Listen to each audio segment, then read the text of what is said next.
Clinton as the neutral amongst you three guys in here. Do you know who I support, Jeff? No. OK, we'll leave it. I am a neutral, though. Would you say that, won't we, Tim? Well, I assume you were a Palace fan. Nope. Well, that's what you claim every week on here, you know? Yeah, you know, no, that's the love of my club. I actually do support Tottenham, but I am a neutral, so go on, because these two are both... OK, well, all right. Yeah. Who finishes higher this season, Arsenal or Spurs? Oh, that is a good question, and it's a tough one. We've only got an hour and 40 minutes, but I'll tell you what, I'm going to go for... Oh, that's difficult, Jeff. That is really... I'm going to go for Tottenham. I think Tottenham just, but not... Good job there are only two choices. I know, yeah, but no, because it's so difficult. I look at it, that because it can change every week, Jeff. It can change every week. You know what it's like. Look at the start Tottenham had and look at the start Arsenal had. Then Arsenal have had two really good results and Tottenham haven't been in good form recently. But I think the difference is Harry Kane. Harry Kane scores the goals and they create their chances. That's why I think Tottenham will finish ahead of Arsenal. But it's a really interesting game and there's a bit of pressure for Nuno in this game. He needs a result. I know they went through in the midweek against Wolves and had to do it on penalties and a lot of people questioned why did he play Harry Kane. Listen, if you ask Harry Kane to play, he'll always want to play because centre-forwards want to score goals. When you say he needs a result, you're saying he's already sort of battling for his future? No, I don't think he's battling for his future, but the performance against Chelsea on the weekend, the first half was good, but second half, again, in a derby, you can't roll over. And if you do that against Arsenal at the Emirates with the fans there, the fans won't have that. These are derby games that Tottenham fans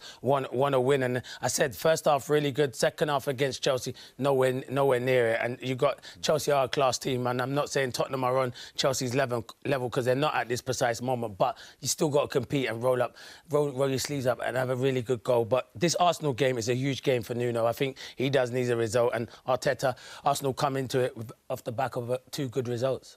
Tim, you've been pretty scathing about both of these sides during the course of the week. Accused them both of stockpiling average foreign talent. Both teams' recruitment has been terrible. Yeah, I'll stand by that. Yeah? Yeah. I think that Arsenal's best players over the last couple of seasons have been their academy players.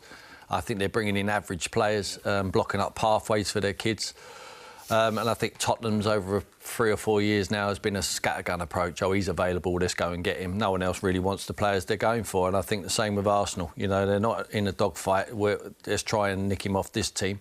They're the only ones really in the market for that player. And I think it then becomes up to the manager. I think there's a disconnect between the recruitment team and the manager. You know, it's not a clear identity. If you've got a clear playing identity, it's easy to recruit players and put them into that. And I think at Tottenham and at Arsenal, I think there's a disconnect. I think they're bringing players in, they're stockpiling them, and then the manager's just got to try and get the best out of them, but they don't necessarily fit into the philosophy of how the manager wants to play. Certainly with Tottenham, it's difficult when you've chopped and changed. You've gone from Pochettino, who wants to play on the front foot, wants to play the high press, load of energy in the side, and then you go to Jose Mourinho, and I think Nuno's pretty similar to Jose in the way he wants to play. I think it was a great indication against Chelsea. I was pleased when I saw the line-up. Lo Celso, he's got a little bit of flavour. He can play, you know, he can handle the ball. Ndombele back in the side. You know, first half it worked. But if you're not conditioned to play that way every single day in training at a high tempo to get the energy to play that way, in the end, you've got a very astute manager like Thomas Tuchel and says, you know what, we step up the tempo here a little bit, they're going to go. So we throw on Kante. It looks like a defensive move when he brings off Mount and puts on Kante. Nothing of the sort. He just increased their tempo and Tottenham could not handle it. You can't just turn up on a Saturday, Jeff, and go, all right, we're going to play on the front press.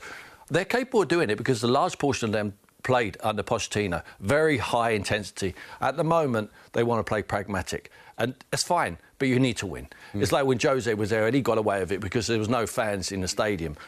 You're going to finish mid-table or 6th or 7th. You asked the question to Clinton, who's going to finish higher? Well, where is that? Where's that going to be? Is it going to be 6th, 7th, 7th, 8th?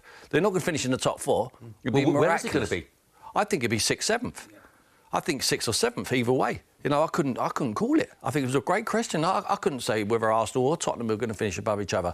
I agree with Clinton. I think that Harry Kane might be the difference. But Aubameyang could be the difference. He had a poor season last year, but we know how prolific he can be. And certainly in this fixture, both of them players I mentioned there are capable of winning it on their own. I think the momentum has to be with Arsenal on the back of 2 wins and Tottenham on the back of 2 losses. But I wouldn't like to put my money either way, Jeff, because it's such a tough game to call. I mean, when you talk about recruitment, obviously we touched on Tottenham quite a lot, but from an Arsenal perspective, Merce, isn't there an argument, and Tim mentioned the academy kids, Saka's come through and Smith Rowe's come through, but you look at some of the others they brought in, Odegaard and Tierney and Ramsdale and White and Tomiyasu and Lokonga and Martinelli, they're all young players. They're all in their early 20s at oldest. Aren't they at least laying down a foundation for the future? They are when you read them players off like that. But if I'm the manager and I'm Arteta, that's no point for me, because I won't be there in 4 or 5 years when them kids blossom and they become a team, and maybe become a great team. If he was sulking a bit, Tim, could you really blame him? He's had 10 touches in the opposition penalty area this season. Yeah. All season. I mean, he beat heavily 3-0 against Crystal Palace. He never had one touch in the opposition penalty area. I mean, that's incredible. I mean, if you're not going to win domestic honours, you need to be winning individual honours, and he's a multiple winner of that Golden Boot. But, he's not going to be happy with the service. I think they have to get the support act has to have a look at yourself, and I think the manager has to get people nearer to Harry. If you're going to play Dele Alli, play him in his correct position, play him as a number 10. Goes into the box. We know he's got anticipation to score goals, got good feet in the areas around the penalty area. At the moment, he's playing in a deeper role. I think he might as well be sitting next to the manager. You might as well play someone who's happy to play in that position. Harry Kane can't play on the left-hand side, needs to give him a chance to score goals. I mean, if he's going to score, he's to be the width for the goal. That's what Harry does. I think it's really important for Tottenham to concentrate on this the Conference, Europa League. I think that's their best chance to finish in Europa League next season. If they win this competition, there's only Roma in it. There's only Roma really in it. That Rennes they get a draw with, and they'll be the third favourites. But so Tottenham, dismissive about it as a competition, though, weren't they? No, but they're so important. The importance of Tottenham need to be back in Europe. They need to be back in. If it's not going to be the Champions League, it needs to be Europa League. And this is a route into the Europa League, and it's the easier route. It's a far easier route than through Premier League this year. I believe that. Would the fans accept that? Would Tottenham fans accept? We'd have to accept it. And what, putting the emphasis on the conference. Yeah, and but they've got to accept it. It's low-hanging fruit there for Tottenham fans and for their players, and they need to go and pick it. Go and win a domestic trophy. Rest players in the Premier League to win the Carabao Cup, in my opinion. Rest players in the Premier League to go and win the FA Cup. Go and put a trophy in the cabinet. You're capable of doing it, and I like the team you picked against Wolves in the Carabao Cup.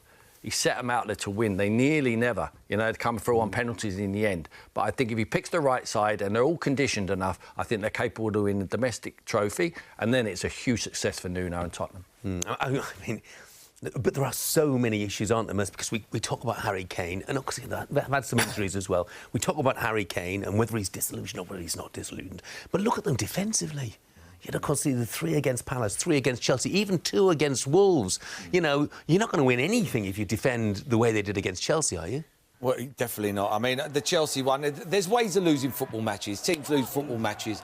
It was the way they lost the match. It was, if you was a Tottenham fan, it was disheartening. I mean, one thing you don't do, you don't give up. You don't give up. And I've got to go as far as to say, the other day they give up, and that was disappointing. I mean, if that happens again this weekend, I don't care if the manager's been there 2 months or not. He will be under so much pressure. Tottenham fans...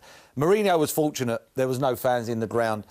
Them Tottenham fans won't be having that. Their 2 biggest games are Chelsea and Arsenal. If it happens tomorrow, see you later, alligator. Yeah, well, which is all well and good, isn't it? But... they found it hard enough to find a replacement for Mourinho. You can't just sack your manager when you've got no clue as to who might want to come in, because nobody seemed to want the job last time. Well, they didn't, but you can't have what happened against Chelsea. I don't care. Tim will tell you. They won't sack him, though. They might not sack him. They won't sack him, but he'll be under pressure. Who sacks him? The fans sack him. Yeah. No one... You very rarely a manager gets the sack and everybody's singing his name behind the goal. Yeah. No, you're right. You're right. I can think of 2 managers who would take that job tomorrow, who's certainly an upgrade on the style of what Tottenham fans want and what they demand. And I think it was Potter at Brighton. Don't want to try and take their manager away from them. And the guy you mentioned earlier, Hasselhoff. I think he deals with the pressure. He's been beat 10 twice. He comes back from that. He still has the identity of how his team want to play on the front foot. I think he'll give the fans what they want to see. And the players... better. It's all about running through a brick wall for the manager. I didn't see that last week. I didn't see that last week at Chelsea. I know Chelsea are good, very good, but at the same time, that team, you just give up, in my opinion. Yeah, I think they run out of legs, Mercer. That's right. Yeah, because they pressed so well in the first half. But you can't play. You can't. This is Tottenham. I mean, they're a big club, big stadium. I know they haven't won anything, but they're a threat. Do you know what I mean? You've got to beat Tottenham. You can't go out and go, right, let's go out blood and thunder for 30 minutes, 35 minutes, get a goal, and then we're just going to sit back for the next 60 or 70. I think they run out of legs, though. Yeah, but as soon as the goal went in, they run out of legs. They run out of legs when the goal went in, and that's when it just went like that. We shall see what happens when Arsenal meet Spurs in the North London derby.